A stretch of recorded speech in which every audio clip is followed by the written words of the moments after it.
Next up, let's hear about finding real joy. Not in fantasy, but in our work and purpose.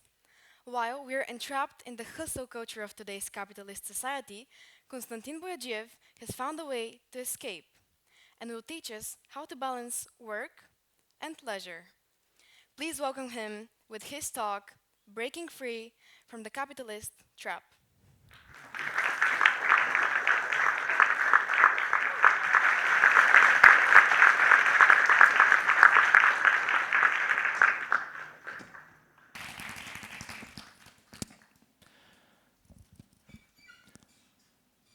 Show me the heart unfettered by foolish dreams, and I'll show you a happy man.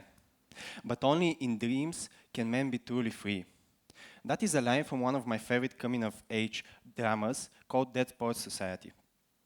The quote I've chosen to open up my speech reflects with me because it focuses on the idea that we often had to choose between freedom or happiness, to either go and chase our dreams, go and live high in the skies of dreams, in the clouds of dreams, or get really grounded in reality, stuck in our everyday lives and our everyday needs.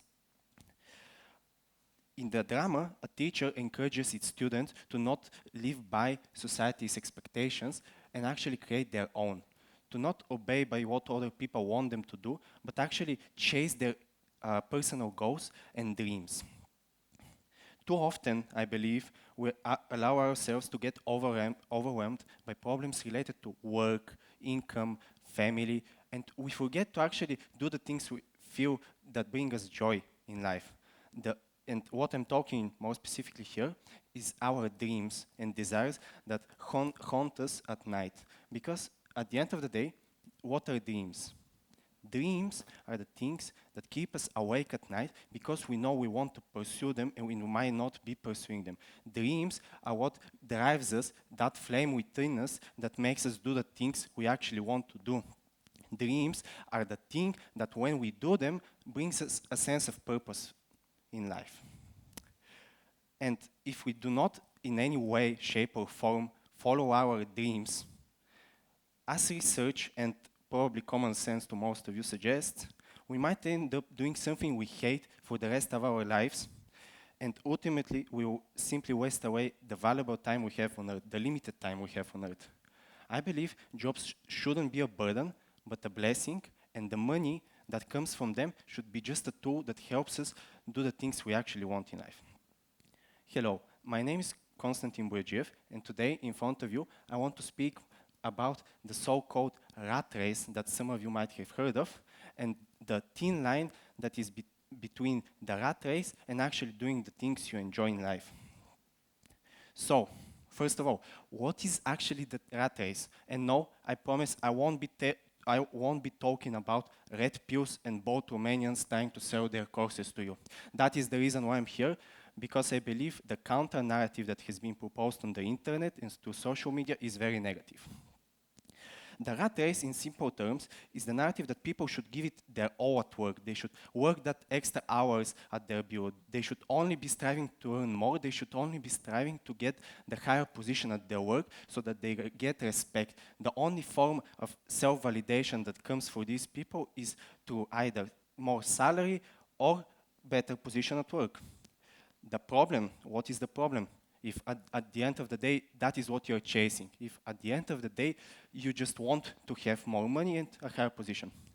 The problem is for most people, first, that doesn't bring any satisfaction, but even if it does, it is both mentally and physically draining because you have to constantly be working at your job, never having leisure time for yourself, but also constantly suppressing your desire to do something instead of working, which is a never-ending mental cycle that is draining.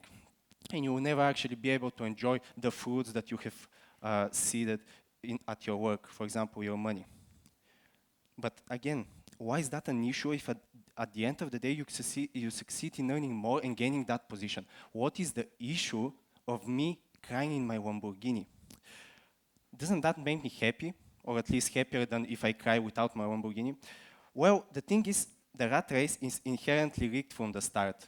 Why is that, you may ask? Because the rat race, and I will use a simple metaphor for that is like literally a rat chasing a cheese. You're the rat chasing a cheese. The cheese doesn't end. There is an infinite amount of cheese. There is different types of cheese. Uh, and the one pulling the string with the cheese are, for example, corporations or online people trying to sell you something. That is why it is rigged. You will never actually chase the cheese at the end. You will never get all the cheese. You will only want more, and people will tell you you need more in order to be happy. People are telling you you won't be happy if you don't earn more, if you don't get that higher position. And that is the whole problem with the rat race. You can never be actually satisfied. But at this point of my speech, you might be wondering, why is an 18-year-old that just had his last bell yesterday talking to you about something about jobs?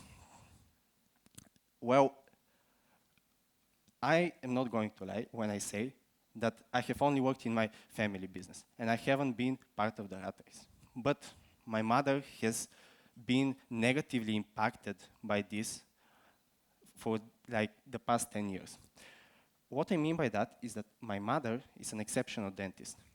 My mother is someone that works 14 hours a day, most days throughout the week. This is something most dentists don't do. Most dentists might work 8, 9, 10 hours. My mother works from 8 a.m. to 10 p.m. My mother is one of the few dentists I know that actually accepts urgent patients. Because on a normal basis, when a patient calls a dentist, they will tell you to just book an appointment 1 month later. But you may be asking yourself right now, doesn't she just love her job? Doesn't she just feel empathy because she's a doctor and we believe that doctors simply feel empathy for others and want to help them? The main problem here is when she comes back home angry and tired because she doesn't have leisure time to do the things she actually wants. For example, watch a TV show or go and perform in her yoga classes.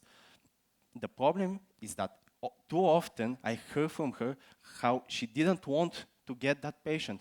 She doesn't like getting those extra patients. She likes getting the extra money because she knows if that patient doesn't come to her, she will go to somebody else. But, okay, here another question might arise. What is the problem with her wanting more money? She has a family. She has me to feed. She has to pay for my school. She has to pay for my brother. The problem is the tipping point. There is a tipping point where wanting to provide for your family, for your loved ones, is good. And after one stage, it's just abundance. It's just too much money. It is just in the sense that those 1 or 2 extra patients, those 1 or 2 hours at work aren't worth it. Instead of going for those 1 or 2 hours, getting more frustrated, she can just come back home, enjoy the time with me, my brother, or go to the yoga class that she always constantly talks about because she has backed off from her yoga classes 10 years prior to actually becoming a dentist, because as we know, studying for a dentist is a very exhausting experience, at the very least in university. This brings me to the heart of my message, which is that it is crucial, especially in today's world, to find a job that doesn't just pay you well, but also treats you well. A job that allows you to go, explore your passions, feel some sense of purpose. And I'm not saying that first, money isn't important. Obviously, we need to make a living. If money wasn't important, I wouldn't be studying at one of the top universities in Bulgaria, which is private. But too often, I believe we place money above all else, forgetting that it is simply a tool. It is a means to an end and not the end itself. It is a way to which we can experience joy, but money itself cannot bring us joy because of the aforementioned reasons I have given. For example, the mental drainers, the physical exhaustion, the times we have to ruin our relationships with our dear ones. A job that leaves you time for hobbies, relationships, and simply having time when you're not working is far more valuable than one that keeps you chained to a desk at countless hours at end. Why? because at the end of the day, you can be earning more, you can still feel some sense of happiness. Well, if you continue the path of an unfulfilling job for the rest of your life, or even for 10 years, it will affect your personal life as well, relationships, for example. But also one day you'll simply regret it. Because one day, or maybe not even one day, every day you wake up with the sense that you're missing on something, that you have overworked yourself just simply for the sake of overworking yourself. You have worked those 2 extra hours instead of going and having conversations with your friends that you haven't met in 5 years, or watching your kids grow. Or every moment when you have suppressed your desire to watch a TV show because someone else is telling you that you're being lazy and that you aren't actively pursuing to get those higher salaries and those higher positions.